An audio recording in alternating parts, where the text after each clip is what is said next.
Hola, ¿cómo están? Bienvenidos a un nuevo episodio de este podcast de Casa Alquimia. Yo soy Caro Yo soy Gabriel. y estamos pues muy contentos de volver a abrir este espacio de conversación que prometemos tratar de hacerlo más seguido. Hoy traemos un tema eh, que digamos nos estuvo acompañando durante el mes pasado. En la comunidad de Casa Alquimia abrimos un círculo de palabra para hablar del amor. Más que nada con la idea de entender, comprender, conversar sobre las ideas que tenemos de qué es el amor, de cómo se vive, eh, como toda esta comprensión que tenemos alrededor de este término, ¿sí? Que hemos clasificado, etiquetado y manipulado de una y mil maneras, y que además tenemos muy arraigada la idea de que cuando se habla de amor lo hablamos solo a partir de los vínculos, ¿cierto? Entonces, en este círculo de palabras nos encontramos pues como con un montón de verdades, de realidades, de preguntas que dijimos, vamos a llevarlo a un podcast porque sentimos que se quedaron cosas, obviamente dentro de la dinámica del círculo, que nos pareció importante volver a conversar y ya pues volver a conversarla aquí entre nosotros, con ustedes de alguna manera, que notamos, digamos, que fueron también como cosas comunes de esos cuestionamientos que tenemos hacia el amor, de la forma también como hemos disfrazado el amor a través de las películas, de los cuentos, del contexto en el que nos han vendido pues una idea romántica muchas veces inalcanzable, pero también todos los miedos que tenemos alrededor del amor, los dolores, esa idea de sufrimiento que muchas veces acompaña este tema. Entonces, bueno, eso es como lo que nos trae aquí hoy a este episodio. Sí, el amor normalmente es una cosa a veces muy compleja de definir para las personas, casi como un sofisma, como la felicidad o este tipo de cosas. Y cuando uno le pregunta a la gente sobre lo que es el amor, mucha gente ni siquiera sabe cómo definirlo, o incluso les cuesta pensar en, ¿será que yo sí amado? O sea, ¿será que yo sí entiendo desde el sentir lo que es el amor? O eso realmente, ¿qué será? ¿De qué se compone? ¿Cómo se vive? Porque parece un ideal que todos perseguimos de alguna manera en nuestra estructura social, ¿no? Y es esa búsqueda del amor, esa búsqueda de la pareja, esa búsqueda del ideal romántico que nos vendieron las películas, de que nos vendió Disney por ahí, en la idea de la princesa, que encuentra el príncipe y entonces vivieron felices para siempre, y todo aquello que implica y donde brotan corazoncitos y eso, pues tal vez, ¿qué significará realmente? Porque sigue siendo una cosa que todos perseguimos, pero nadie sabe qué es lo que está persiguiendo. Y se hace muy complejo porque a través de todas esas ideas que hemos ido adquiriendo con los años del amor, pasa una cosa que ahí mencionaste y es que cada vez nos sentimos más insatisfechos. Cada vez creemos que hay menos personas disponibles además para realmente construir una relación, pero cada vez nuestras expectativas son más altas. En consulta también nos encontramos eh, no solo de que es la pregunta tal vez más común que hacen, sobre todo por ejemplo para los registros es una pregunta casi que eh, obligada para muchas personas, ¿cierto? Entender por qué no tengo relaciones, qué pasa con el amor, pues siempre tratan como de llegar a estas preguntas. Eh, pero digamos que también pasa una cosa y es que estoy escuchando personas decir como yo soy demasiado para, a mí quien me va a amar tiene que ser, ¿cierto? Y entonces le estamos poniendo además un montón de condiciones, o sea, lo buscamos desesperadamente, pero además lo limitamos en ese mismo desespero, creyendo pues como que amar implica llenar un montón de características, expectativas, que es como una solicitud en la que me tienes que pasar tu hoja de vida a ver si sos apto para recibir mi amor, ¿cierto? Lo hemos llevado incluso pues como a esos niveles. De hecho, perdón que te interrumpa, pero hay muchas personas que en esa idea de que se van trabajando a sí mismas, entonces van sanando cosas, emprenden unas búsquedas sobre personas que dizque ya hayan sanado, que porque entonces no quieren ser la persona dizque del proceso, ¿no? Y entonces llaman a eso dizque la persona del proceso, que es la que le ayuda a sanar ciertas cosas. Entonces como ya no quiero ser la persona del proceso, ¿no? Entonces quiero como ser la definitiva, como si eso tuviese algún tipo de definitiva y atraviesa también por una confusión muy grande entre el amor y el enamoramiento, ¿no? Que es como una fase del apego inicial en los vínculos, pero es necesario empezar a entender que el concepto de amor trasciende las formas y sobre todo trasciende los vínculos, es decir, el amor no es propiedad ni de los asuntos de pareja, ni de los asuntos madre-hijo, ni de los asuntos filiales, todas estas son formas o máscaras o títulos que le adjudicamos a una cosa que es tan compleja de definir, tan ligada a nuestras emociones, que vuelvo y digo, parece una cosa muy difícil de tocar realmente. Para adentrarnos un poquito más en el tema, una de las cosas, digamos, que más conversamos en ese espacio fue el tema del vínculo, ¿cierto? Y cómo desde allí, tal vez es desde donde hemos conectado el tema del amor. Pero para poder entender realmente cómo nos vinculamos con el amor, pues tenemos que entender cómo nos hemos vinculado con el mundo también, ¿cierto? Y ahí quisiera que nos explicaras un poquito desde ese tema de la psicología, desde ese tema del niño, de nuestra educación, cómo se empieza a formar esa idea en nosotros. Bueno, esto es un tema que bueno, los psicólogos practicantes, por decirlo de alguna manera, sabrán explicar un poco mejor desde la teoría, pero básicamente cuando la persona nace, nace sin una identidad, ¿cierto? Es decir, yo no sé que yo soy yo hasta que alguien me permite entender que yo soy yo, ¿cierto? A eso la teoría psicológica le llama autismo normal, ¿cierto? Al menos una parte de la teoría psicológica le llama un autismo normal, que es ese niño que no se reconoce a sí mismo, sino que emocionalmente es una unidad con su madre, ¿sí? Y entonces, a partir de algunos ensayos y errores que empieza a hacer, se empieza a identificar como un ser por fuera de su madre, empieza a explorar el mundo. Eso pasa con la locomoción, por eso pasa después del año. Cuando el niño empieza a separarse motrizmente de su madre, empieza a entender que él y su madre no son lo mismo, ¿cierto? Pero aquí viene un terror horrible. Empieza a reconocer que hay un mundo por fuera de sí mismo, hay un mundo interior, pero hay un mundo exterior por fuera de sí mismo. Hasta esa edad, digamos, su madre hace parte de su mundo interior, porque la ha incorporado, pero empieza a entender que hay una madre, hay una cosa que se llama madre, que está por fuera de sí mismo. Entonces, hasta ese momento, él y su supervivencia dependen del mismo. Es decir, la mamá, la teta de la mamá, de donde se alimenta y todo lo demás hacen parte de su mundo interior. Pero hay un punto donde eso se externaliza, ¿cierto? Y de hecho, se empieza a volver notorio en una cosa de la pulsión, y es que el niño empieza a morder la teta de la mamá cuando se alimenta, y eso pasa muy cercano al año normalmente, a veces en algunos antes, pero cuando hay ira, cuando hay enojo, es cuando uno empieza a determinar que hay un juego entre volver a ser amado y odiar la teta. Empieza a haber una separación, ¿cierto? Y como me has abandonado, entonces yo te adquiero a través de la violencia, ¿no? De la violencia del mordisco, tú me perteneces.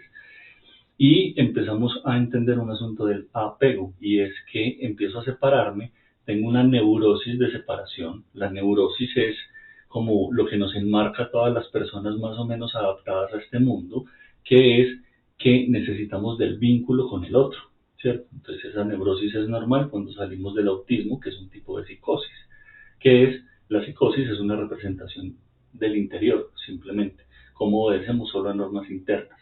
Cuando somos neuróticos obedecemos a normas externas, a normas sociales. Y es desde allí donde empezamos a vincularnos con los demás, ¿cierto? El vínculo, generalmente se dice en psicología que el vínculo con la madre termina siendo el vínculo con el mundo, de acuerdo a si ese niño fue deseado, si fue planeado, si fue esperado, si hubo depresión postparto, si la mamá se vinculó con él, si atendía adecuadamente sus necesidades, si lo pegaba al pecho, si lo apapachaba, si le sonreía. Todas estas dinámicas de interacción se vuelven dinámicas de interacción ese bebé aprende que esas formas que recibe de su madre son las formas que va a reclamar después del mundo hacia él. Si su madre era dulce, si su madre era tierna, si su madre era amorosa, o si no lo era, va a entender en un futuro, va a tener que decidir en un futuro si es una persona que merece ser amada. Porque si su madre, si no recibió el suficiente apego de su madre, podría este ser crear en su subconsciente una idea de que no merece ser amado, de que no merece ser aceptado. Y pasa mucho en consulta cuando uno ve personas que sienten como que no merecen ser amados. Cuando uno va a la historia casi siempre encuentra unos niños, unas niñas que no fueron deseados o nacieron en medio de una crisis familiar, hubo separación de los padres, entonces la mamá estaba en un estado emocional que no le permitía vincularse adecuadamente con su hijo o tuvo depresión postparto y empezamos a notar cómo esto se refleja en patrones de conducta futuros a nivel de todo aquello que merezco o no merezco de una persona. Por el contrario, los niños que son muy amados, muy cuidados, muy apapachados, son mucho más exigentes a la hora de recibir amor. Son mucho más amorosos, pero al mismo tiempo requieren del otro, que después va a ser su novio, su novia, su pareja, su esposo, e incluso el mundo en general, unos vínculos más cercanos, más afectuosos, más demostrativos de contacto. Entonces, un niño que no fue muy cargado, es ese tipo de niño, por ejemplo, que los papás dicen, déjelo llorar en la cuna que él se acostumbra, es un niño o una niña que generalmente rehuye el contacto. Es mucho menos distante. De contacto, es más distante, es un poco más frío en sus vínculos, y todo esto son formas vinculantes. Entonces, ¿qué aprendemos de la madre? La forma en que interactuamos con el mundo. Y aprendemos a apegarnos. A mí el concepto de apego no me gusta tanto como el concepto de attachment, que aunque en el inglés pues se supone que traduce lo mismo, no es completo, porque el attachment es como esa fuerza de atracción que genera el otro en mí. Cómo yo estoy buscando o no vincularme, cómo me apego, es decir, cómo opera el attachment cuando yo conozco a una persona y deseo ser aceptado, recibido, amado por esa persona. Incluso la ciencia hace mucho tiempo demostró que los niños y niñas, por ejemplo, los niños que quedaban en un hospital o cuya madre murió, quedaban huérfanos, por ejemplo, y estaban en un hospital, pasaba que esos niños eran simplemente aislados, los dejaban en una cuna y los alimentaban. Llegaba un punto donde estos niños, al no recibir afecto, empezaban a dejar de alimentarse, y a eso le llamaban hospitalismo. Y ese hospitalismo, cuando se perpetuaba, es decir, cuando ese niño no recibía el afecto que necesitaba, y en ese entonces pues no se sabía, no se tenía la información, ese niño dejaba de alimentarse y dejaba de comunicar afecto. No lloraba, no se movía, ¿cierto? No seguía con la mirada, por ejemplo, al adulto que lo estaba mirando, y llegaba a un punto donde decidía morir. Nunca volvía a recibir comida y ese bebé se moría. Es decir, el amor salva la vida, el afecto salva la vida. La energía vinculante, lo que nos apega al otro y nos permite reconocernos, o lo que llama la psicología, inscribirnos en el deseo del otro, que significa que el otro desee vincularse conmigo, hace o es el precursor de la vida misma. Sin ese elemento, una vida no puede ser exitosa, ¿cierto? Es decir, no se da ese hito. Lo más nutricio que existe, y esto lo sabemos por ejemplo por los programas de Mamá Canguro, es que un niño prematuro tiene muchas más probabilidades de sobrevivir si su madre lo lleva pegado al pecho todo el tiempo. Porque ese contacto físico, ese apego, ese attachment es fundamental para la vida.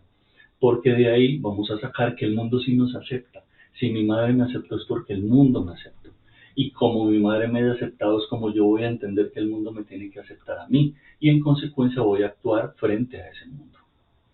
Después de que, digamos, ya crecemos y entendemos eso, que somos claramente una persona distinta a mi mamá, y empezamos pues a interactuar con el mundo y demás, pues obviamente empezamos a recibir un montón de juicios, clasificaciones, instrucciones, ideas de cómo nos debemos vincular, de con quién es correcto y con quién no, pues hasta extremos de ese no puede ser su amiguito, o ya si hay, digamos, asuntos, no sé, religiosos, políticos, sociales muy marcados dentro de la familia, eso también empieza a delimitar la manera como nosotros entonces sentimos que está bien vincularnos con el mundo, hasta dónde se expresa ese afecto, hasta dónde apegarse, hasta dónde no, ¿cierto? De toda esa información que recibimos de la afuera.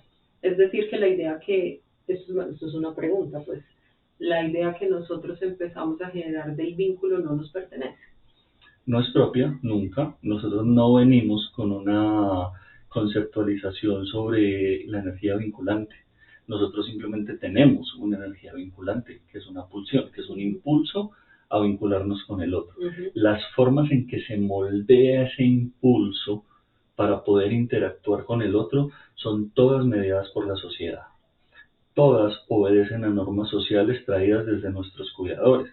Ahí hay un punto importante para aclarar, ¿cierto? Cuando hablamos de madre no hablamos necesariamente de la mamá. De quien haya ejercido el rol de... El cuidador que dio afecto, que muchas veces es el papá, es la abuela, es el abuelo, quien provee de ese vínculo afectivo, puede ser una o varias personas, es lo que llamamos función materna. Entonces hablamos de madre como función materna. Ojo, que es que entonces si uno creció sin mamá o si uno creció solo con el papá, entonces no tuvo forma de vincularse al mundo. No, claro que sí, porque hablamos es de función, ¿cierto? De función materna, no de persona. Eso pues como para clarificarlo, pero definitivamente lo que estás diciendo. De ahí entonces viene que las formas en que interactuamos con el mundo, con los demás y con nosotros mismos empiezan a ser moldeadas y moderadas por la sanción, básicamente, de nuestros cuidadores, que de acuerdo a la formación y las ideas con las que también fueron criados, nos van a transmitir una información, ¿cierto? Sobre cómo nos vinculamos o no nos vinculamos con los demás, qué es bueno, qué es saludable, qué no lo es, ¿sí? Y a medida que nosotros crecemos también vamos tomando decisiones y en nosotros está pues que vamos rompiendo patrones y vamos generando unos patrones nuevos de conducta y comportamiento a través de la pregunta del adulto.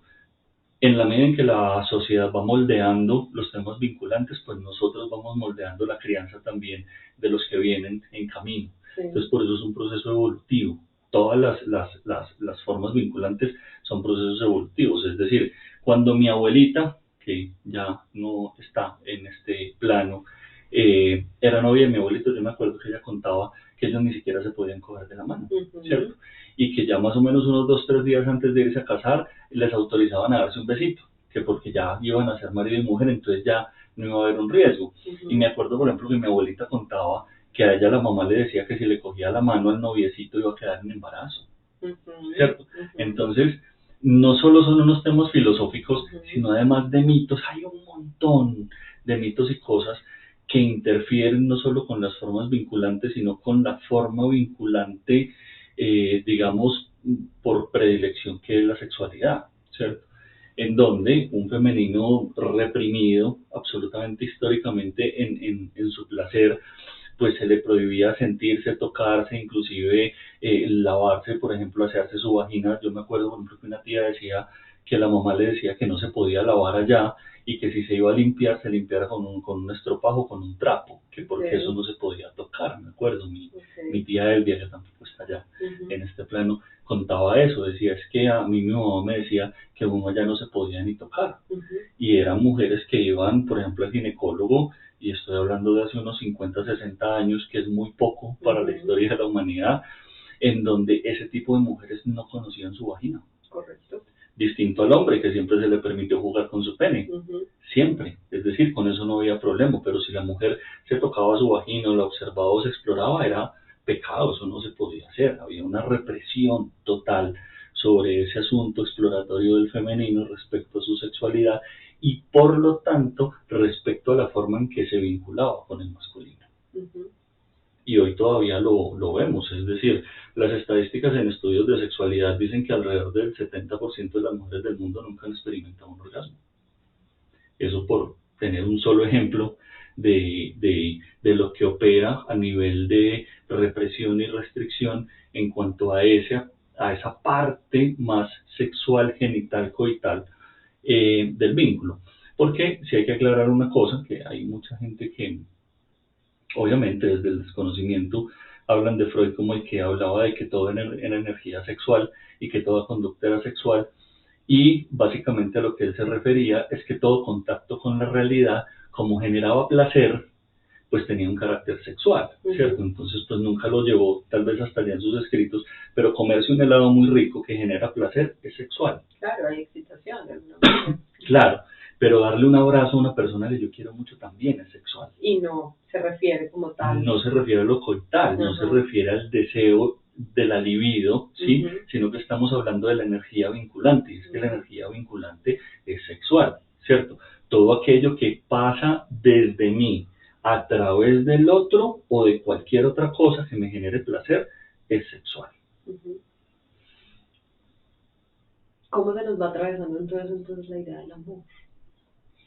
Lo que pasa es que la idea del amor termina siendo, en fines prácticos, una romantización del deseo que procura el establecimiento de un orden social, ¿cierto? Entonces ahí es donde nos dicen que para poder tener un vínculo sexual hay que sentir una cosa que llaman amor. Porque si esto no está acompañado de lo otro, pues está mal, no es correcto, es inadecuado, es pecado, no se puede hacer, ¿cómo se le ocurre?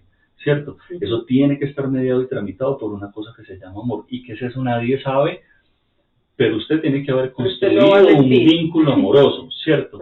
Y aún más grave es que nos venden la idea, esto es muy del cine, pero sabemos que el cine, la televisión y demás son formas de manipulación, la historia escrita también es una forma de manipulación de la mente, en donde nos dicen además que es que el amor es una construcción que requiere tiempo. Y es muy de las películas americanas, por ejemplo, que la gente cuando empieza a salir con alguien, o sea, si los primeros meses le dices te amo, está loco. O sea, ¿cómo se le ocurre? Si el amor es una cosa que tiene que...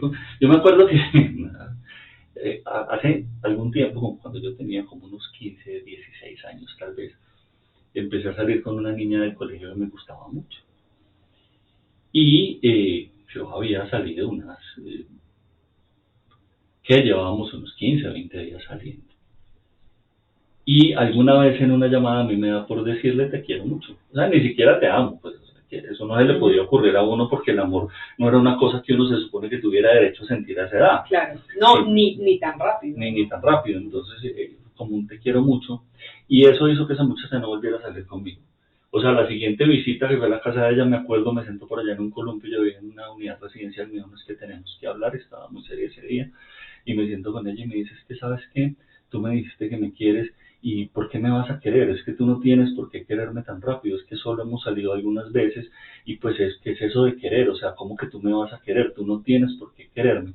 Entonces yo siento que realmente tú estás muy desubicado en lo que sientes, y es mejor que no salgamos. Dijo, pucha, fue la primera vez que yo fui rechazado por alguien por expresarle un sentimiento, porque yo estaba sintiendo que la quería, pues que... Y yo me refería a, o sea, hey, me parece rico estar contigo, me parece rico charlar contigo, pues cuando no charlo contigo tengo la idea de que quiero hablar contigo y estar contigo, pues es una forma de representar te quiero, ¿no? Pues es como, quiero compartir contigo ciertas cosas. Ah, no, fue horrible, porque es que hasta el querer tenía que ser una construcción. Entonces no es algo inherente, y de ahí viene también la idea de que el amor no es algo inherente al ser humano, sino que es una cosa que hay que construir exclusivamente con algunas personas con las que uno permanece un determinado tiempo y frente a las cuales desarrolla una especie de apego que tiene que ser inamovible. Ahí sí es como una pega, ¿cierto? Que nos junta a los dos y que evita que por nada del mundo pues vamos a querer separarnos de ese para poder permanecer. Y ahí viene también el hito de la monogamia, ¿no? Y como la monogamia también es una construcción de permanencia, es decir, como el amor es una construcción que tiende a que yo quiera permanecer apegado todo el tiempo a esa persona, pues eso se convierte en un proyecto que después va a ser un noviazgo, un matrimonio, una vida juntos, y que, digamos, por oposición, evita que tú necesariamente expreses afecto hacia otra persona. Es decir, si tú expresas afecto hacia otra persona, eres infiel. A no ser que sea tu mamá, tu hijo, tu hermano, tú no puedes querer a alguien más. Pues si tú le dices a tu cuñada te amo, es porque estás corrompido. O sea, o a una amiga. o a una amiga, o sea, si le dices te amo a una amiga, entonces, escucha, tú no puedes amar a una amiga, porque si tú eres hombre y amas a una amiga, significa que quieres tener sexo con ella. O sea, que le hemos dado además al amor un carácter de pertenencia. Cuando yo amo a alguien, esa persona me pertenece. Claro, cuando yo amo a alguien, yo poseo. Y eso es el impulso más primitivo de lo que yo decía ahorita de la teta. Cuando yo me distancio de la teta y vuelvo a ella, la tengo que morder porque tengo que poseerla, es como si me la quisiera tragar. Y hay personas que en sus vínculos relatan que tienen este tipo de sensación. Pasa mucho con las mamás y los bebés. Que los quieren morder. Que me lo quiero comer, me lo quisiera comer, quiero que me pertenezca otra vez, que esté en mi interior, para que solo me pertenezca a mí. Y pasa en la conducta sexual, es decir, hay mujeres que lo muerden a uno, ¿cierto? Sí. Es como si se lo quisieran tragar, pero es porque además nos enseñaron que el amor es pertenencia, es decir, si yo te amo es porque te pertenezco, pero al mismo tiempo porque tú me perteneces. Y tiene que haber reciprocidad en esa pertenencia. Yo te pertenezco y tú me perteneces. Y como nos pertenecemos, somos el uno de el otro, entonces no hay derecho a que tu afecto sea direccionado hacia otra persona. Y entonces pasan cosas como que, por ejemplo, una mujer queda en embarazo, ¿cierto? De una pareja muy posesiva, y cuando tiene el bebé, y le manifiesta amor a ese bebé, su pareja se siente celoso. Se pone celoso. Entonces, y pasa mucho, por ejemplo, con el amor del papá con las niñas. Entonces, cuando van creciendo, que están muy apegadas al papá, empieza a pasar que la mamá se siente celosa y desplazada. Y empieza a tener enojo, literal, celos con esa hija, porque está en posesión de esa figura, de ese papá, está en posesión de ese amor que antes me pertenecía solo a mí, es que era mío, es que era mía, y ahora tiene otro objeto chiquitico de amor. Y eso es casi una infidelidad. Y hay relaciones de pareja que se acaban por eso, porque se nos convierte en un asunto de posesión. Yo necesito poseer al otro para estar seguro, para garantizar que en un futuro voy a seguir permaneciendo con él. Entonces esa neurosis de apropiación, esa neurosis que me dice que el otro me tiene que pertenecer, es porque tenemos miedo de que en un futuro ya no estemos inscritos en el deseo del otro, porque guardamos una huella o una memoria de que no estar inscrito en el deseo del otro es morir. Y esto nos lo dice la música, es que sin ti me muero, ¿cierto? ¿Cuántas canciones hay que dicen que relatan lo mismo? Es que sin ti me siento morir, es que sin ti me falta el aire para vivir o para respirar, porque traemos una huella de memoria que nos dice que si no estamos inscritos en el deseo del otro, nos vamos a morir. O sea que esa es nuestra búsqueda neurótica compulsiva de poder tener esa idea del amor para poder sobrevivir. Por eso es una pregunta constante de por qué no tengo relaciones, por qué no puedo sostener vínculos, porque lo que estás buscando es sobrevivir. Sobrevivir. Porque aunque no lo entiendas, tu subconsciente te está diciendo, si no te aman, te mueres. Y lo que el subconsciente no entiende es que ya no eres un bebé. Sí, claro. ¿Cierto? Es decir, ya creciste, ya eres una entidad autónoma, ya te puedes amar a ti mismo y por lo tanto sobrevivir. Porque como ya estás grande, ya te puedes alimentar. Es que lo que pasa es que si cuando eras chiquito no estabas inscrito en el deseo del otro, no iba a haber teta, no iba a haber tetero, no iba a haber comida, no te iban a proteger del león, del tigre que te va a comer en la selva, pues porque éramos entidades primitivas en donde había unos peligros y unos riesgos enormes para la supervivencia. Es decir, una mamá en la selva, una mamá primitiva que era nómada, por ejemplo, si no viajaba con su hijo en este saquito, estas telitas que usan para pegarlos, eso lo vemos mucho en tribus africanas sobre todo. Si dejan al niño por ahí, pues va a venir el lobo, el coyote, el león, el tigre y se lo va a comer, ¿cierto? Y somos herederos de esa memoria de hace miles de años, cientos de miles de años tal vez. Entonces, para el bebé no hay nada más crítico que su mamá quiera estar con él, ¿cierto? Porque si no, su vida está en riesgo. Pero crecemos con ese fantasma.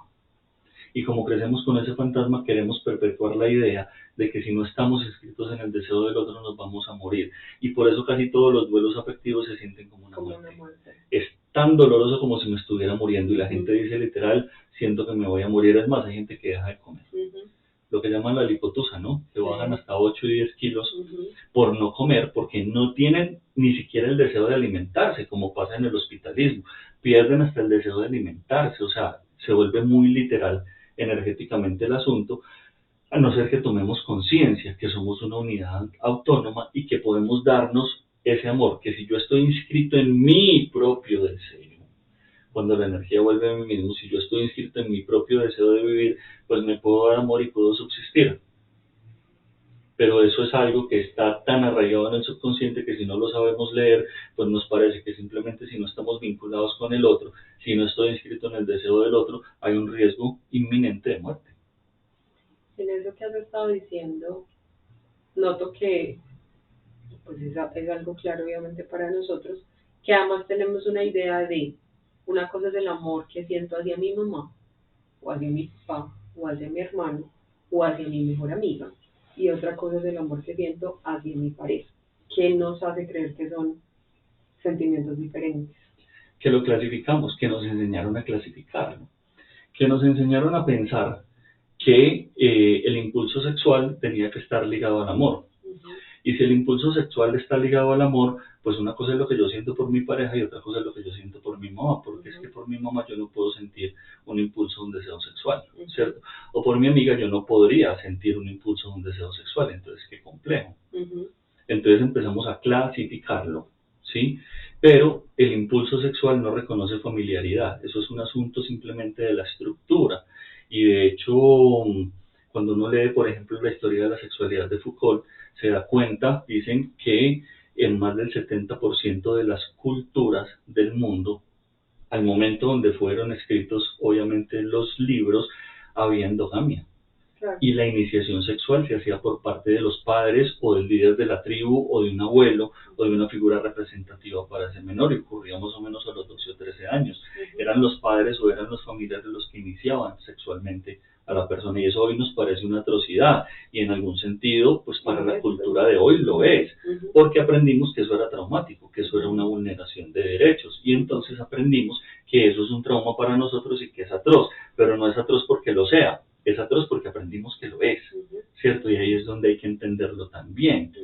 Eso se fue a la sombra porque aprendimos, nos dijo la sociedad, eso no se puede. La sociedad avanzada y evolucionada. Y no digo que esté mal o esté bien, aquí nunca hablamos de que algo esté mal o esté bien, solo lo explicamos tal cual es. Y es decir, para nosotros en el hoy, que un papá, que una mamá inicie sexualmente a un hijo, es decir, lo toque, pues eso es un abuso sexual, es una violación, y se entiende como una violación, y el menor de edad lo entiende como una violación, y de ahí hereda un trauma porque fue abusado sexualmente. Esos niños de esas comunidades no entendían el tema del trauma, ni entendían que habían sido abusados sexualmente. Entonces crecían con una sexualidad normal, no había nada reprimido porque no había nadie que le dijera, es que usted fue abusado sexualmente, es que eso que le pasó está mal, es que eso no le debió haber pasado, vamos a llevarlo al psicólogo, ¿cierto? Hoy en día nuestra estructura de sociedad nos dice, eso está mal, eso no debería suceder a tan temprana edad, ¿cierto? Eso debería pasar en otro momento de la vida y por decisión propia. Y eso está muy bien, y no con un familiar, sino con alguna persona ajena a la familia. Y esto también tiene que ver con un asunto genético, y es que empezamos a encontrarnos que cuando hay endogamia hay muchas más enfermedades hereditarias que se perpetúan y se magnifican allí. Por supervivencia aprendimos y entendimos como sociedad que no debíamos vincularnos entre hermanos o entre primos o entre padres y madres, porque eso genéticamente tenía un costo. Al menos es lo que la ciencia nos ha enseñado sobre el tema. Y por lo tanto, a partir de esa realidad, pues se genera un esquema social que nos dice, pues no deberías, es decir, ni tener sexo con tu papá, ni con tu mamá, ni con tu hermana, ni con tu hermano. ¿Sí?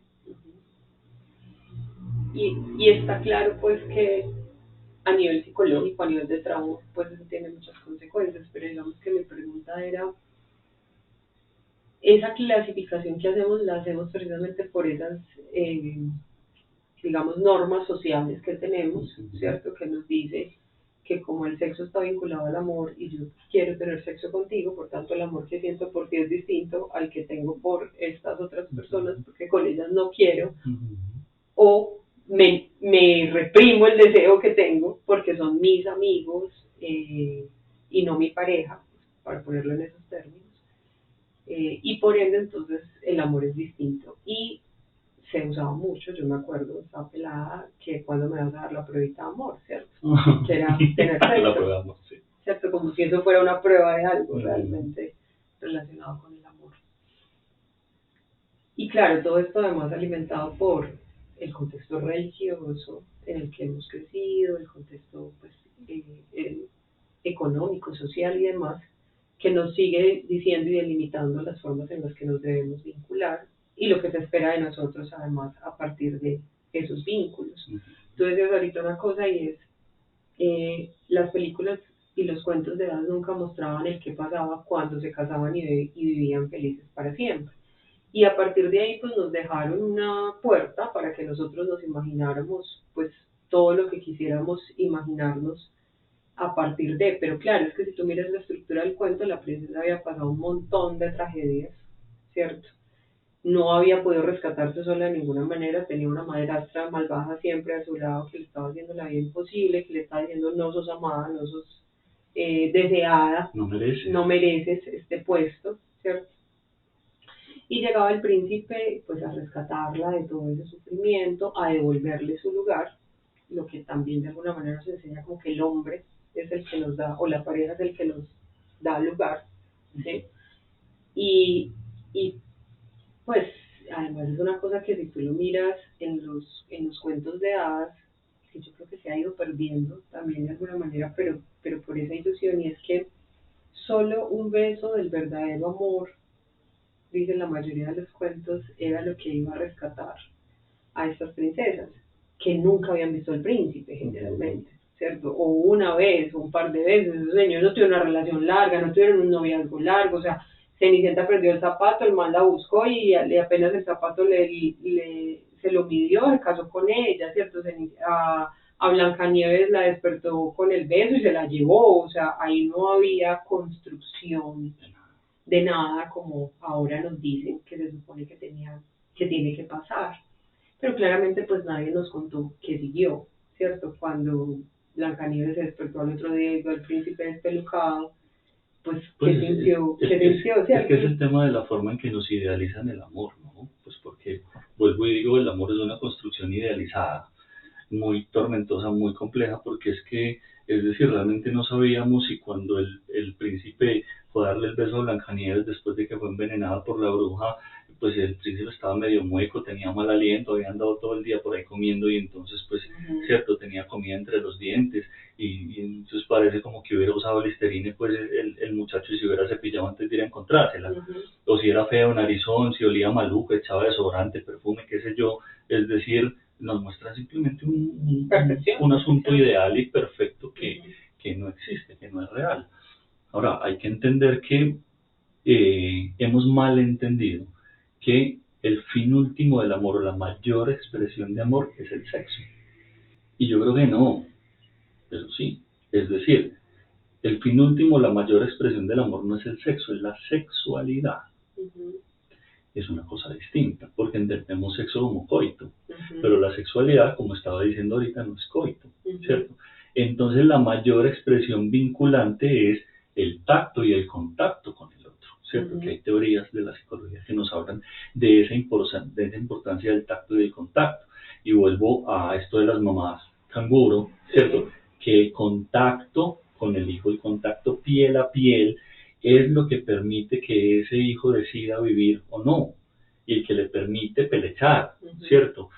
Y ese vínculo sexual, es decir, ese abrazo, ese beso, ese contacto, pues los amigos se abrazan, por eso cuando uno ve a la mamá después de mucho tiempo, la abraza, quiere como tener la gente muy entre los brazos cuando uno siente amor por alguien, es porque realmente el fin último, la mayor expresión del amor, está vinculada íntimamente con la sexualidad, pero no con el sexo.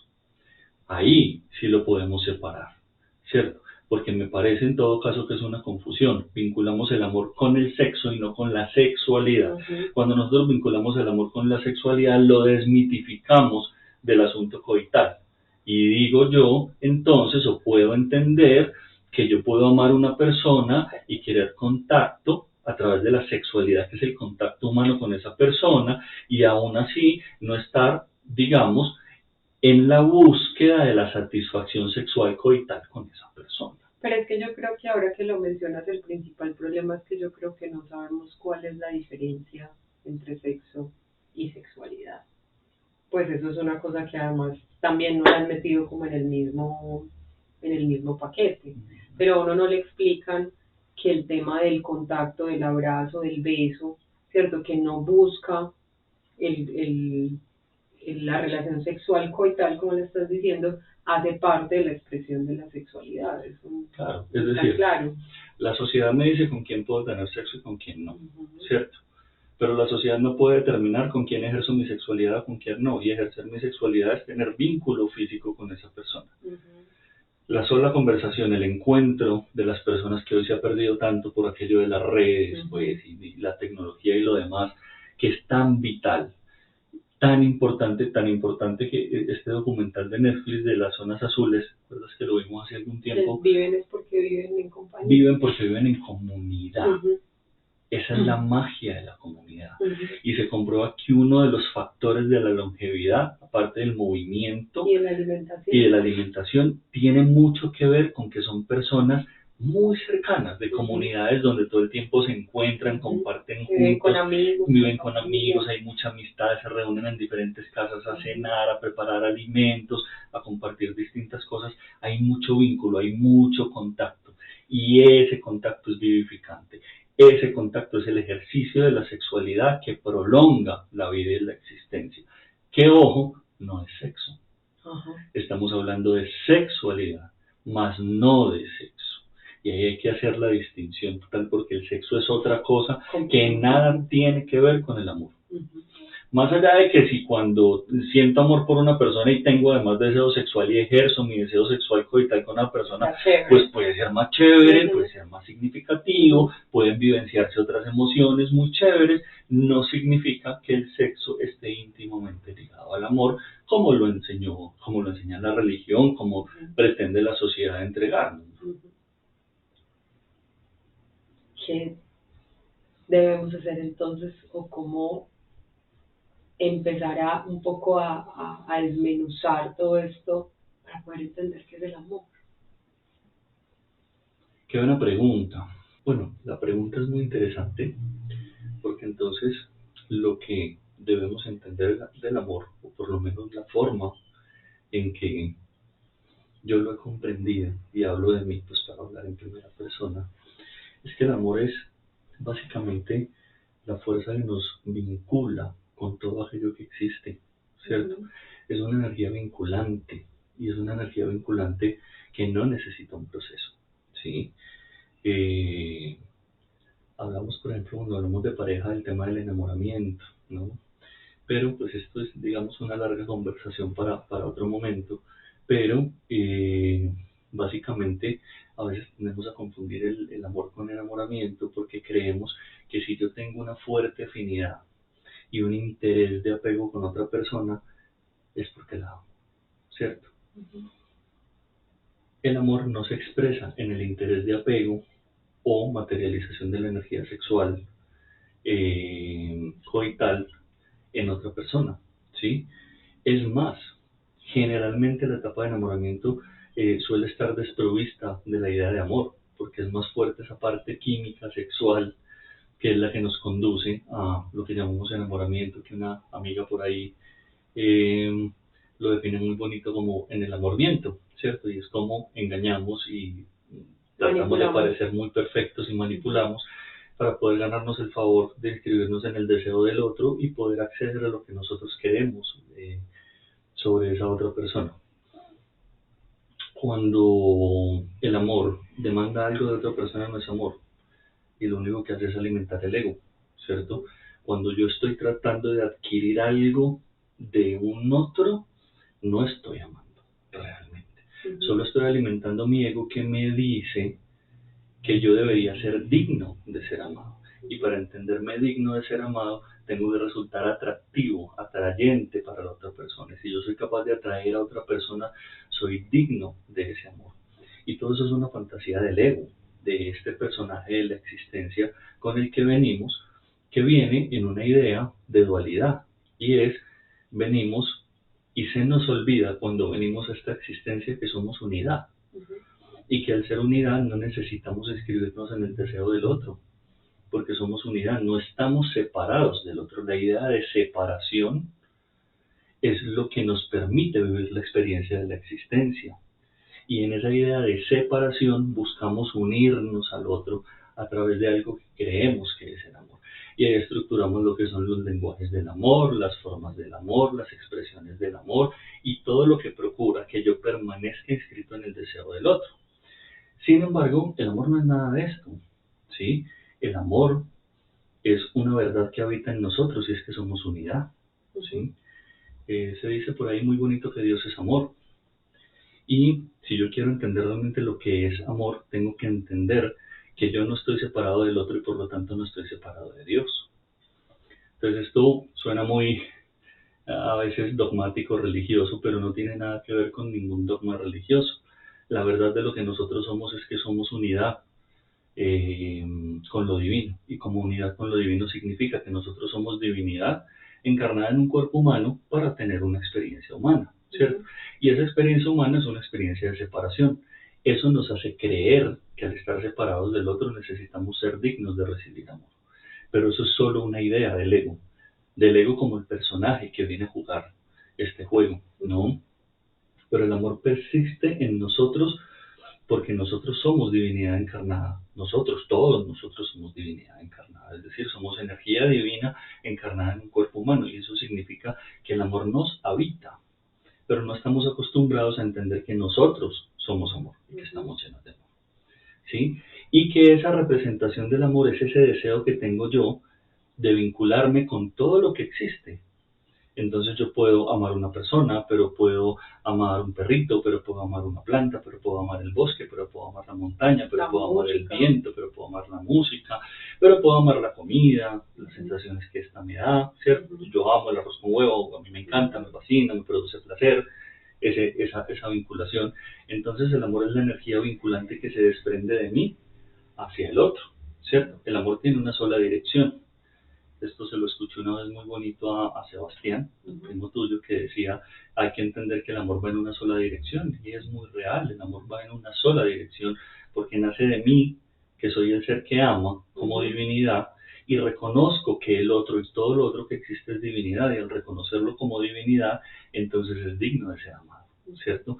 No tiene que hacer nada para que yo lo ame. El otro no tiene que hacer nada, la planta no tiene que hacer nada, mi perro no tendría que hacer nada para que yo lo ame. Debería amarlo por lo que es, divinidad existiendo, cohabitando un espacio co-creado por todos nosotros que existimos en este espacio. Entonces el amor es la fuerza vinculante y por lo tanto yo puedo amar todo lo que yo quiera amar y no necesito un espacio de tiempo para poder amar. Cuando yo siento una persona afín, cercana, o un ser, o un animal, o una planta, o la mariposita que me encontré en la caminata, yo puedo sentir amor. Y puedo sentir amor porque el amor no depende de la belleza del otro, depende de la belleza que yo vea en el otro. Pero yo solo puedo ver belleza si reconozco esa belleza en mí. Por lo tanto, el amor es lo que me vincula a mí con la unidad divina. El reconocimiento de que yo soy divinidad encarnada, que Dios habita en mí. Y como Dios habita en mí, somos unidad, habita en ti, habita en todo lo que existe. Y si habita en ti, habita en todo lo que existe, pues yo puedo decirte te amo, ¿cierto? Yo puedo amarte sin ninguna otra pretensión de expresar que te reconozco como unidad divina, como parte de la divinidad de la existencia, ¿cierto? Y eso no requiere un esquema social. Y eso no tiene ningún tipo de requisito. Y eso no requiere que hayamos compartido, convivido con un montón de cosas. Requiere simplemente un simple asunto de reconocerte como un ser digno de ser amado porque eres divinidad como lo soy yo y como eres igual a mí y como el animalito, el pajarito, la mariposita, la plantita es igual a mí porque todo es divinidad operando en un sistema, ¿sí? Que es divino, que viene de Dios, que viene de la luz, entonces yo puedo amar todo eso otro que existe. Ahorita, pues escuchándote pensaba, bueno, eso es muy bonito, ¿cierto? Son pues también comprensiones a las que nosotros hemos llegado de muchas formas, de pelear también con el amor, o con la idea que teníamos del amor más bien. Eh, pero digamos que una de las cosas que más se nos complica en esa comprensión, pienso yo, es el lenguaje del amor, la manera como lo expresamos y la manera como también tenemos una expectativa relacionada a cómo se supone que el amor debería verse y cómo se supone que tú me deberías entregar ese amor. En esta idea de que el amor es lo que somos, o hace parte de lo que somos, o nos habita, y de que todo además eh, merece ser amado por igual, porque somos iguales. ¿Cómo dejamos de pelear con ese lenguaje del amor, con esas expresiones de amor? Lo que pasa es que, como decías ahorita, venimos muy permeados por lo social, ¿cierto? Que siempre nos pone una barrera, que nos pone una restricción. Y la primera pregunta que surge en una persona que tiene un sentimiento bonito por otra, si la acaba de conocer, es, si yo le digo te amo, pues va a creer que estoy loco, ¿cierto? O que quiero algo. O que quiero algo de ella, o que estoy pidiendo algo de ella, porque no entendemos lo que realmente es el amor. Entonces, una de las primeras barreras que tenemos y que necesitamos urgentemente desmontar es esa idea de que para expresar amor hacia otro no tiene que haber una construcción de por medio. Sí que es mucho más fácil cuando yo ya he construido un vínculo con la persona, cuando ya somos amigos, cuando ya somos cercanos, cuando ya hemos compartido espacios, cuando esa persona ya entiende que a lo mejor no estoy buscando algo sexual, sino que simplemente auténticamente amo, ¿cierto? Siento cosas bonitas cuando comparto con esa persona, cuando me veo con esa persona, y pues que además comprende mi lenguaje, ¿sí? Porque, digamos, esto es muy complejo para las personas que no hablan en el mismo lenguaje, y eso es una cosa que uno identifica rápidamente. Hay personas que uno entiende que ya comprenden lo que es realmente el amor y que cuando yo al abrazo le digo te amo, pueden recibir ese te amo y decir yo también te amo a ti, ¿cierto? Y eso no tiene que tener una construcción detrás, no tiene que tener una permanencia. Cuando nos quitamos esas barreras, esa camisa de fuerza, sobre todo cuando lo desligamos del ego, que es una cosa muy importante, porque es que el ego siempre está buscando algo del otro, alimentarse de algo. Cuando nosotros entendemos que somos amor, entendemos que no necesitamos sacar nada del otro hacia nosotros porque ya estamos completos. Entonces, cuando el amor es expresado desde la completud, tiene autenticidad. Yo te puedo decir te amo, pero no estar esperando nada de ti, ¿cierto? Y eso me hace libre de expresarte el amor que siento, sí, que estoy sintiendo en ese momento. Vuelvo y digo, así como cuando yo voy caminando y veo un pajarito muy bonito y simplemente tengo un pensamiento de amor y hasta le puedo decir te amo, pajarito. Como por ahí la gente cuando ve videos del perrito que hace una cosa muy graciosa y dice te amo perrito que haces no sé qué. Tiene un sentimiento bonito y no lo conoce, nunca ha interactuado con él, lo está viendo a través de una pantalla, pero tiene un sentimiento bonito que se puede permitir expresar, ¿cierto? Asimismo, cuando nosotros vamos quitando las barreras del ego y vamos entendiendo que el amor no tiene que requerir nada del otro, sino que tiene una sola dirección y irse hacia afuera, desde el amor que yo soy hacia afuera, vamos desmitificando, vamos desmontando la idea de que el amor requiere de una construcción y de que nosotros auténticamente podemos amar a una persona que simplemente está allí con nosotros compartiendo algo por un espacio de tiempo, vinculándose conmigo energéticamente de alguna manera. Entonces, pasa inclusive con los consultantes. A veces uno tiene personas aquí que uno dice qué bonito ser, o sea, y uno siente amor por esa persona. Que muchas veces uno no lo expresa porque también tiene como esa, no sé si llamarlo tara, pues esa prevención también como de que no se vaya a malinterpretar, ¿cierto? Claro. Porque no es ahí, hacia allá, hacia donde nos dirigimos, pero definitivamente hay personas, sobre todo cuando hacen procesos, que viene mucho que uno empieza a sentir mucho amor al verlas, pues, y al escuchar sus procesos y sus avances. Claro, que uno los saluda y se alegra. Claro, y uno quisiera como expresar, ¿cierto? Realmente más ese cariño, pero que uno también, pues, obviamente respeta. Ya sí, digamos, el contexto social y parte de la norma para que no vaya a ser malinterpretado, pero a veces pienso yo, bueno, si fuéramos lo suficientemente honestos desde el amor que sentimos por el otro, daríamos muchos más abrazos, muchos más besos, tendríamos un lenguaje mucho más, por ponerlo en este término, cariñoso, mucho más amoroso, ¿cierto? Ahorita nomás tenía una conversación con una consultante de Estados Unidos, con Cassandra, que me estaba haciendo unas preguntas y yo siento mucho amor por ella. Y es una persona que no conozco, pero te lo dije desde el primer momento, yo no sé quién es ella, pero yo siento una afinidad, una cercanía, un amor muy bonito por ella. Y le decía que yo era mejor terapeuta y que era más amorosa en español que lo que era en inglés. Entonces yo le decía, sabes que te voy a empezar a hablar en Spanglish, porque yo siento que necesito introducir ese aspecto mío que se volvió tan natural después de tanto tiempo de pelear por el amor, de tratarla de manera bonita, respetuosa, pues más allá de que sea mi consultante, pero de poder ser afectuosa, que es mi manera de ser, ¿cierto? Yo, para las personas que me conocen después de cierto tiempo, yo trato a la gente de corazón, de cariño, de amor, ¿cierto? Entonces, le decía yo que me costaba mucho porque en el inglés no encuentro, no es porque no hayan las palabras, pero no me transmiten la misma sensación, el mismo sentimiento de amor que quisiera transmitirle, además del amor que me hace sentir su proceso, ¿cierto? Lo que está haciendo por ella.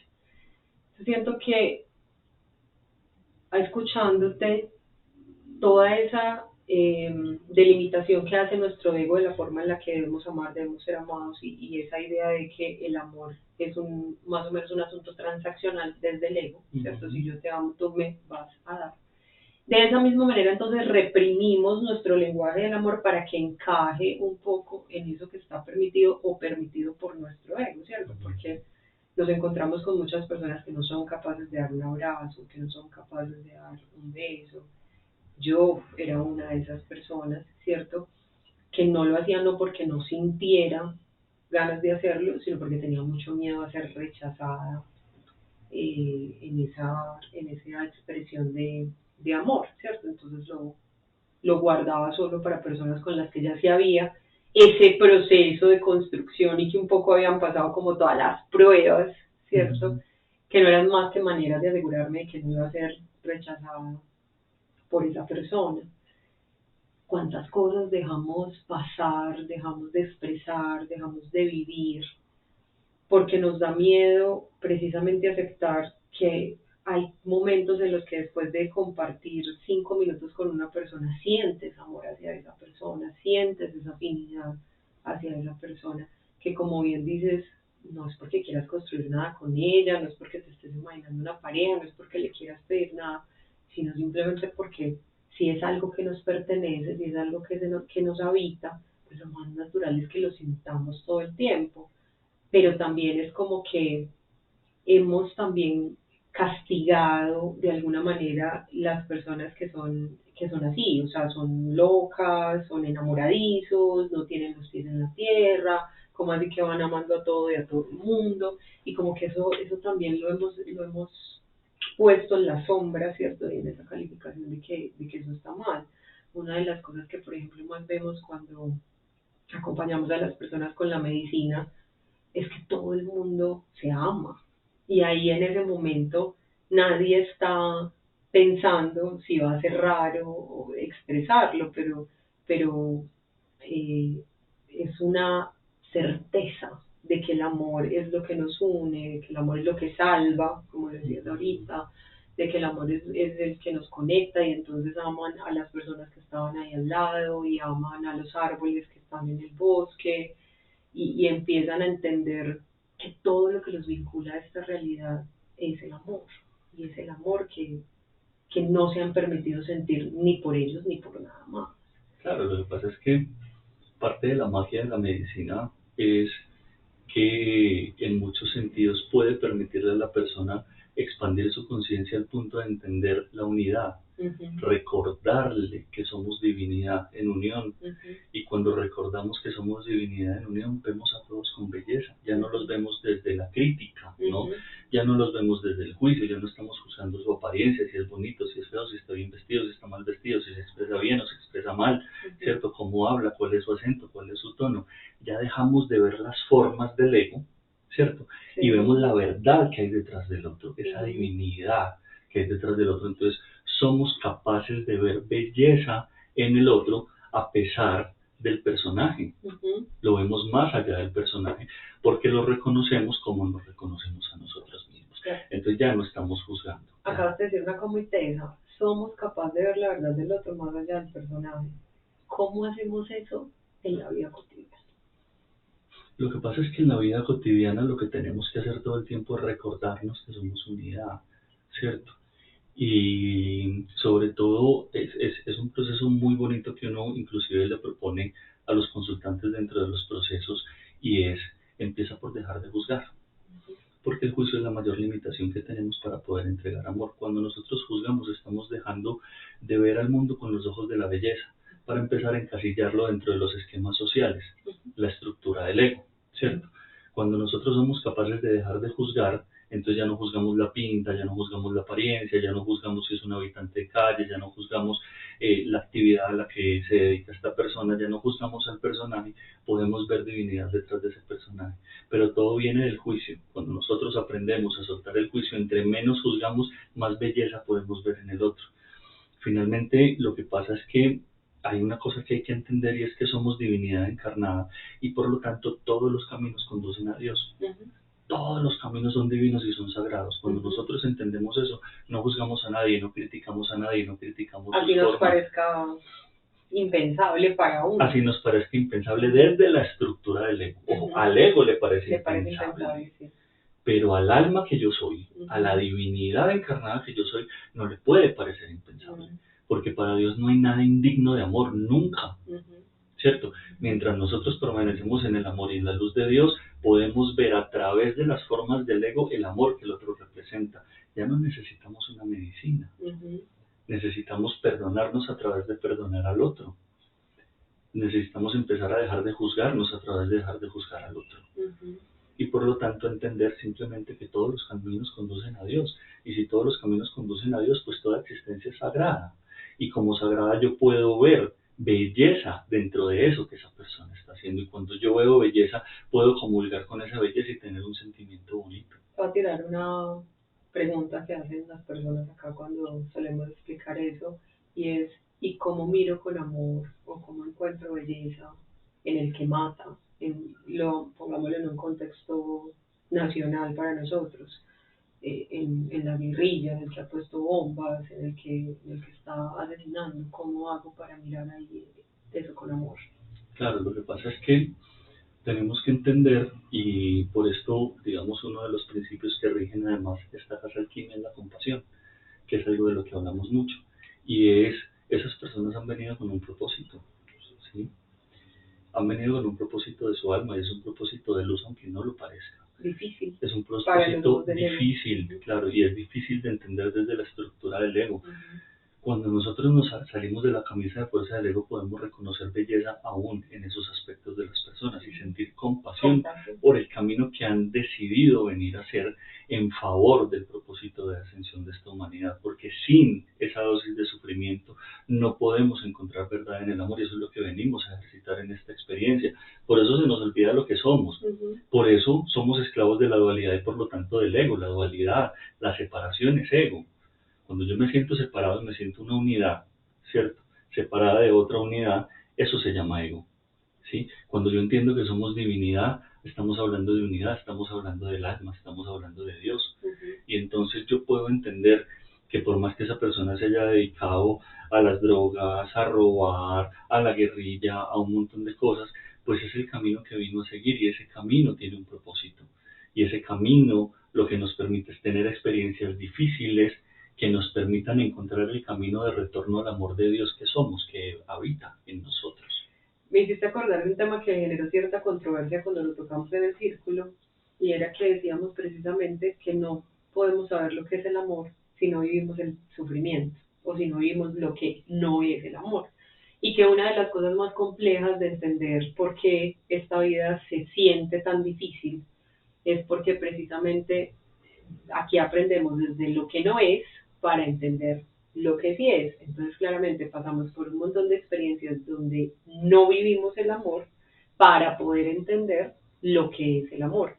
Y es una de las cosas que cuestan más, digamos, a la gente en los procesos de entender, porque es como, o sea, usted me está diciendo que yo tengo que sufrir para poder merecer, ¿cierto?, como ser amado. Y el tema es, no, es que no hay que sufrir la experiencia, no hay que sufrir el aprendizaje, pero definitivamente hay que tener la perspectiva de lo que no es, pues para poder entender lo que sí es, ¿cierto? Mucha gente me pregunta cuando cuando llegamos a ese punto de, bueno, y ahora hay que conocerse, ¿cierto? Ahora hay que entender quién sos y la pregunta es, ¿y cómo lo hago? Y yo, pues ensayando. Te toca ir a mirar si esto te gusta o no, pues vas a ver, o sea, voy hago esto, no, esto no va conmigo, entonces ahí sí sabes si realmente es algo que quieres volver a tener contigo o que definitivamente lo quieres eliminar. No hay otra manera en esta realidad, en esta experiencia humana. Sí, ¿cómo disfrutamos de la alegría si no hemos atravesado la tristeza? ¿Cierto? Entonces, para poder darle valor a la alegría, tenemos que haber atravesado la tristeza. Para poder disfrutar plenamente de un plato de comida, no hay nada mejor que tener hambre. Mi mamá decía que no había mejor comida que una buena hambre. Claro. Decía mucho mi mamá. Claro, cuando has experimentado el hambre, valoras la comida. Y entonces agradeces. Entonces te sientes en plenitud cuando te alimentas. Pero cuando tienes el estómago lleno te pueden ofrecer cualquier cosa y tú dices, sí, está muy rico, pero ¿cierto? Entonces por eso este mundo es dual, por eso venimos a vivir la dualidad, que es la riqueza de las emociones. Sí. Pero no podemos entender la riqueza de la plenitud si no hemos experimentado la falta de plenitud. Si no hemos experimentado el dolor, no podemos valorar lo que es el amor. Entonces venimos a recordar a través del dolor lo que es el amor, pero no necesitamos apegarnos al sufrimiento. Porque es que el sufrimiento viene de quedarnos apegados a la idea del dolor. Sí. Esto me dolió y me sigue doliendo y lo sigo resintiendo y lo sigo resintiendo y sigo teniendo un pensamiento negativo hacia ello. Ahí es donde se convierte en sufrimiento. Cuando nosotros atravesamos el dolor, pero lo agradecemos, lo comprendemos, lo honramos, entendemos qué fue lo que nos enseñó y volvemos a un estado de amor, aprendemos de él, no necesitamos sufrir, no necesitamos perpetuarlo. Solamente necesitamos regresar, retornar a la unidad divina que somos, que es el amor, que es nuestra esencia. ¿Por qué nos apegamos? Nos apegamos porque el ego se apega, porque a eso venimos, a vivir de la fantasía del ego que se siente separado. Nos apegamos porque no entendemos que no hay separación, que somos una sola cosa existiendo, vibrando, ¿cierto? Nos apegamos porque nos sentimos separados, divididos, desunidos. Y cuando estamos desunidos tratamos de apropiarnos. Y entonces cuando tratamos de apropiarnos nos apegamos. Entre más perdidos en el ego estamos, más tendemos a pegarnos a las cosas. Entonces nos apegamos al dinero, a las posesiones, a las cosas que tengo en la casa, al carro, a la finca, a la cuenta bancaria. Entonces sufrimos enormemente por miedo a perder nuestras posesiones, porque es lo único que nos da representación de ego en este lugar que es de ego. Cuando nosotros entendemos que eso no tiene ninguna importancia, que esto es un videojuego, que la finca no te la vas a llevar para ninguna parte, sí. Que el carro no te lo vas a llevar para ninguna parte, que si te morís la cuenta bancaria no te la vas a llevar para ninguna parte, no vas a ser millonario en el cielo porque tengas unos millones en el banco, entendés que eso no tiene ningún sentido, entendés que lo único que tiene sentido son los actos de amor dentro de este periodo de existencia dual. Te voy a hacer otra pregunta que también me hacen mucho en las consultas y es esta idea del amor y de la unidad da a veces una sensación en las personas como de que entonces como todos somos amor, entonces yo más o menos me tengo que dejar hacer lo que el otro quiera, pues en nombre de respetar ese amor. Y una de las cosas que más decimos es tienes que aprender a poner límites desde el amor. ¿Cómo se hace eso? Lo que pasa es que una de las cosas que hay que entender es que cuando una persona está permeada por el ego puede hacer daño, porque cuando se vincula contigo está demandando algo. ¿Qué tanto quiero entregar yo de mí a esa persona para su propósito o su proyecto? Eso es una decisión personal. Y en donde yo tengo que poner límites, donde esa entrega empieza a ser dañina para mí, ¿cierto? Si esa entrega que yo le hago al otro a través de su ego para favorecer su experiencia me está afectando, me está dañando emocionalmente o me está dañando físicamente, yo tengo que poner un límite, porque tengo que entender que primero me tengo que amar a mí mismo, ¿cierto? En nombre del amor, yo no puedo simplemente entregar sin reconocer que cuando el otro está tan permeado por el ego, lo que está haciendo no es amarme, sino demandar de mi nutrición para su ego. Y es ahí donde yo tengo derecho a decir, pongo un límite. Yo te amo, pero no quiero estar contigo. Yo te amo, pero me alejo de ti. Yo te amo, pero no te voy a prestar más plata, porque te presto y nunca me pagas, ¿cierto? Entonces, demandas en nombre del supuesto vínculo, del supuesto amor que hay, ese amor tuyo que es del ego, que solo te sirve para que yo te entregue dinero, por ejemplo, yo puedo decir, ya no más, ¿cierto? Yo no voy a seguir permitiendo que me operacionalice tu ego para nutrir tu experiencia de ego sin reconocer mi divinidad. Claro, para dejarme maltratar, para dejarme manipular. en todo caso, para, como bien dices, satisfacer lo que sea que tú estás buscando a través de la interacción, del vínculo que tienes conmigo. Exactamente. Pues ahí es donde yo tengo que identificar ese vínculo que yo tengo con esta persona, ¿es de amor o es de ego? ¿Cierto? Es decir, lo que yo estoy buscando en esta persona es nutrir mi ego o es simplemente manifestar amor hacia esa persona. Lo que está buscando esa persona con ese vínculo hacia mí es nutrir su ego o es una manifestación de amor hacia mí. ¿Cómo se transforma la vida? Tal vez desde tu experiencia, desde tu perspectiva, cuando entendemos que somos amor. Pues es pura libertad. Y yo creo que es la sensación más bonita que hay cuando uno lo encuentra y además eso tiene consigo una tarea muy importante que es educar sobre el amor, ¿cierto? Porque la gente tiene que, necesitamos urgentemente que la gente aprenda a reconocer su amor y a expresarlo sin la interferencia del ego, sin ese aspecto transaccional. Uno se vuelve libre porque ya no está esperando nada del otro, porque ya no está requiriendo nada del otro. Es un ejercicio difícil que no siempre se logra. Es decir, que uno haya entendido cosas no significa que uno no se enganche desde el ego, porque es que finalmente pues estamos inmersos en este mundo dual y también nos afecta y también nos atrae. Ay, no, qué bajano para él, que no, no. Por allá ya hay otros maestros que se iluminaron y nos enseñaron. Nosotros estamos empezando a caminar unos caminos de comprensión que nos permiten ir ejecutando unas acciones, pero de eso se trata. ¿Qué se siente? Mucha libertad, ¿cierto? Pero digamos que dentro de esa comprensión, desde tu proceso, ¿cómo lo ves? O sea, ¿cómo era antes? ¿Y cómo se ha transformado el Gabriel que entiende que es amor? Claro, lo que pasa es que, digamos, todo vínculo se convertía en una cárcel. Y todo vínculo se convertía en una cárcel porque todo vínculo estaba pidiendo algo del otro, demandando algo del otro. Y entonces, ¿qué pasa cuando demandas algo del otro y no te lo dan? ¿Qué es lo que casi siempre pasa? Pues hay frustración, hay ira, hay enojo, hay resentimiento, hay conflicto, hay pelea. Entonces los vínculos empiezan a volver más sanos porque se empiezan a volver más libres. Porque ya dependes de lo que yo doy en amor y no de lo que pretendo recibir, ¿cierto? Entonces cada vez entre más lo ejercitamos nos vamos sintiendo más libres de amar, de expresar ese amor, de estar en comunión con el otro y de cada vez demandar menos del otro hacia mí. Cada vez estoy pidiendo que me den menos y estoy dando mucho más. Entonces me siento mucho más libre, porque cada vez me siento más pleno, más lleno de amor para poder entregar amor al otro. Y esa es la forma en que se empieza a experimentar, en esa libertad. Yo creo que lo más bonito de empezar a entender el ejercicio del amor es la libertad de dar amor sin pedir nada a cambio. Yo creo que una cosa que se ve mucho o que ejemplifica mucho esta idea de lo que estamos hablando del amor es realmente observar los niños. Los niños cuando están pequeños, 4, 5 años, cuando no tienen esa intervención, digamos, de los cuidadores eh, tan coercitiva, pues, tan de prohibiciones, uno realmente ve que los niños juegan con todo el mundo, abrazan a otros niños rápidamente, incluso dicen estar enamorados de otras niñas o de otros niños, eh, abrazan el perrito, abrazan la florecita, o sea, en todo hay una inocencia y un amor que se va perdiendo porque nosotros les decimos que eso no lo puede amar, no porque no esté inmerso en nosotros. Pero eso es un gran ejemplo para recordar siempre.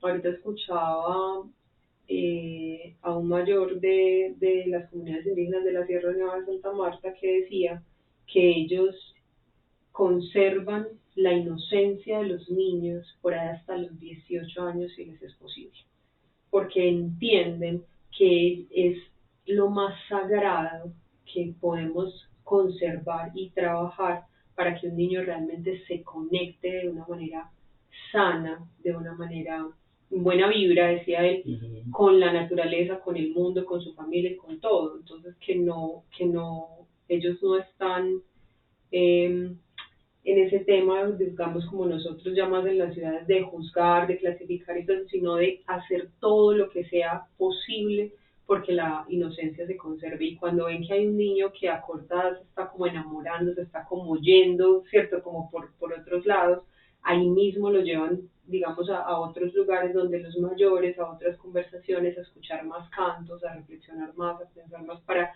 devolverle esa inocencia que después cuando llega a la adultez le va a dar unas herramientas distintas en la forma en la que aprecia el mundo.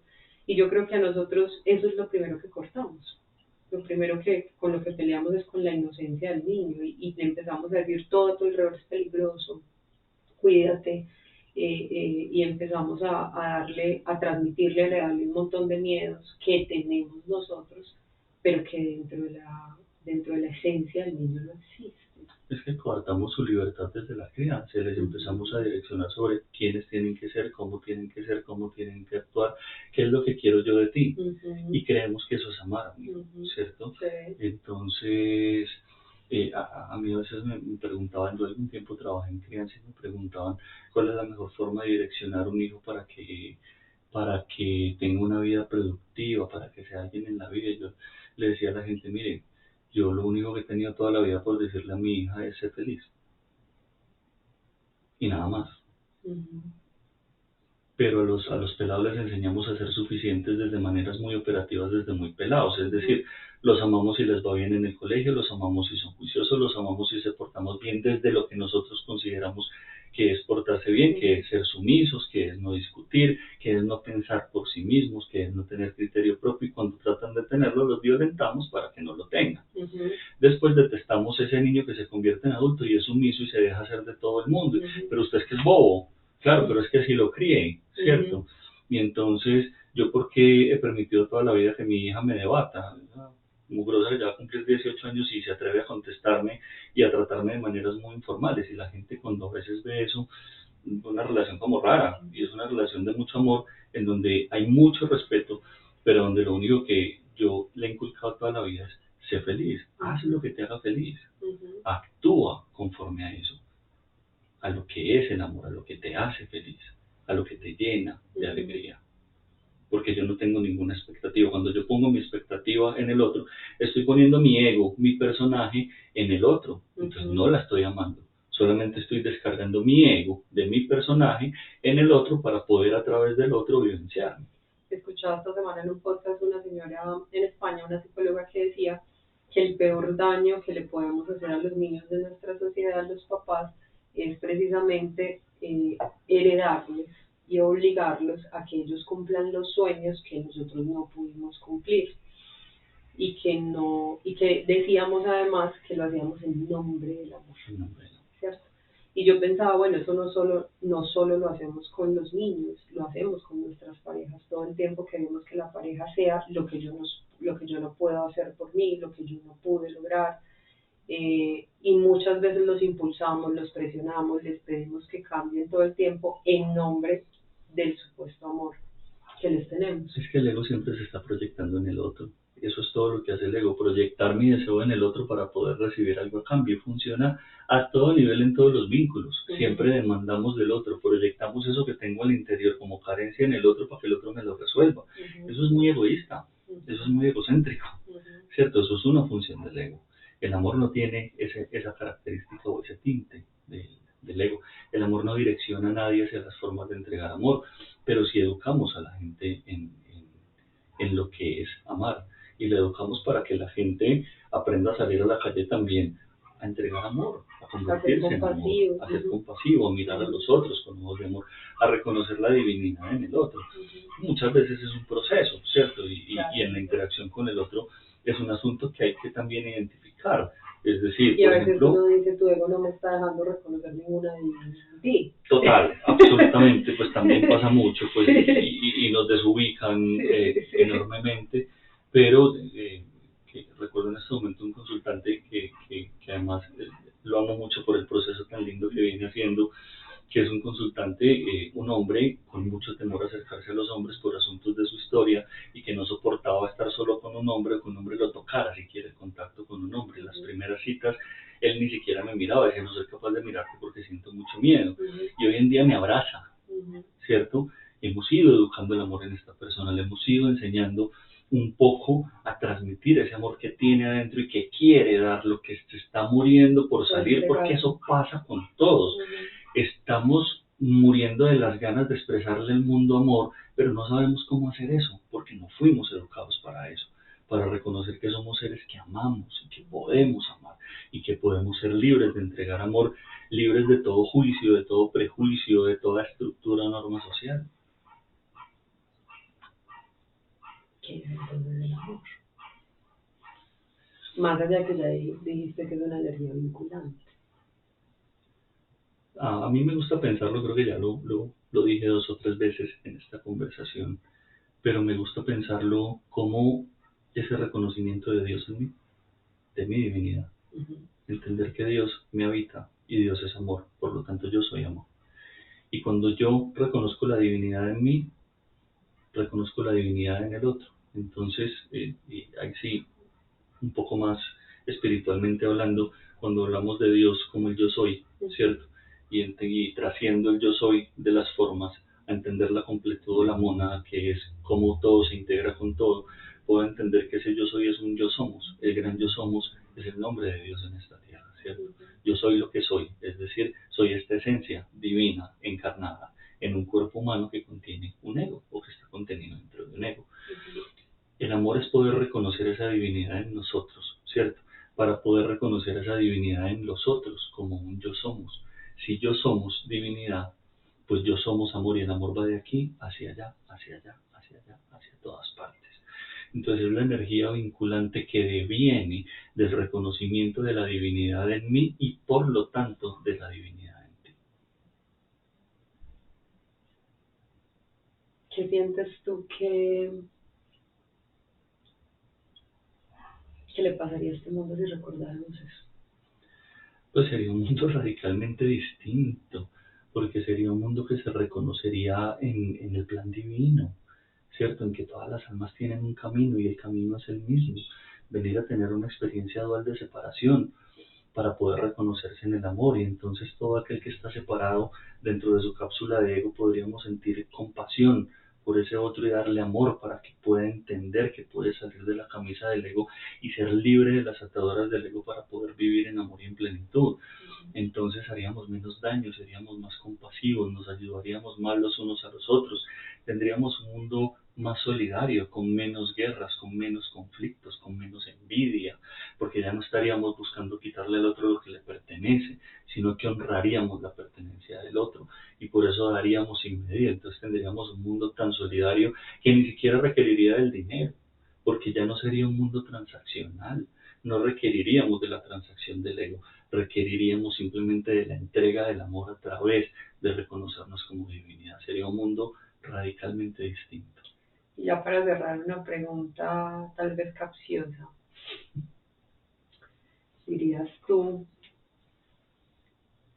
que más allá de los nombres, las razones, la forma en cómo racionalizamos nuestra existencia, todo lo que buscamos a través de un proceso terapéutico, de las medicinas, de lo que deseamos hacer por nosotros mismos, es una búsqueda de amor?